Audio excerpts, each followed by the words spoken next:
सांगली जिल्ह्याचे पालकमंत्री चंद्रकांत पाटील यांच्या वाढदिवसाच्या निमित्ताने वृद्धाश्रमात फळवाटप करण्यात आले। आमदार सुधीरदादा गाडगीळ, पश्चिम महाराष्ट्र अध्यक्ष मकरंदभाऊ देशपांडे, क्रांतिसिंह नाना पाटील संस्थेचे अध्यक्ष महेशभाऊ खराडे यांच्या हस्ते चैतन्य वृद्धाश्रम सांगली या ठिकाणी फळवाटप करण्यात आले। क्रांतिसिंह नाना पाटील बहुउद्देशीय सेवाभावी संस्थेच्या वतीनं हा उपक्रम राबवण्यात आला। सांगलीचे पालकमंत्री चंद्रकांत पाटील यांनी माझा वाढदिवस सामाजिक उपक्रमाने साजरा करावा, हार तुरे काही आणू नये असे आवाहन केले होते आणि त्या आवाहनाला प्रतिसाद म्हणून संस्थेचे अध्यक्ष महेशभाऊ खराडे यांनी सदर उपक्रम राबवण्याचा निर्णय घेतला। यावेळी सुधीरदादा गाडगीळ यांनी म्हटलं आहे की पालकमंत्री चंद्रकांतदादा पाटील यांचे काम उत्कृष्ट आहे।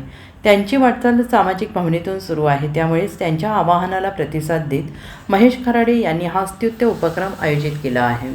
महेश खराडे यांनी म्हटलं आहे की पालकमंत्री चंद्रकांत पाटील यांच्या आवाहनाला प्रतिसाद देऊन वृद्धांच्या आरोग्याला हितकारक होतील अशी फळे देण्याचा निर्णय घेतला।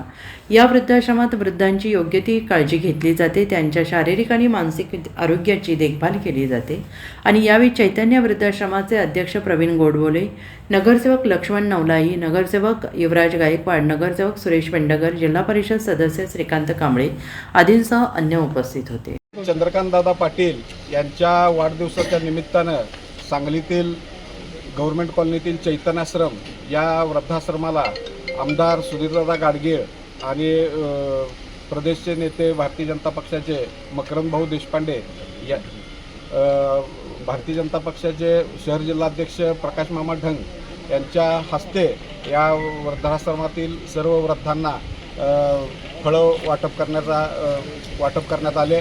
चंद्रकांत दादा यांनी त्यांचा वाढदिवस साध्या पद्धतीनं आणि विविध सामाजिक उपक्रमाच्या माध्यमातून साजरा करा असं आव्हान केलं। त्या आव्हानाला प्रतिसाद देऊन क्रांतिसिंह नाना पाटील बहुउद्देशीय सेवाभावी संस्थेच्या वतीनं हे फळवाटप करण्यात आलं आणि निश्चितच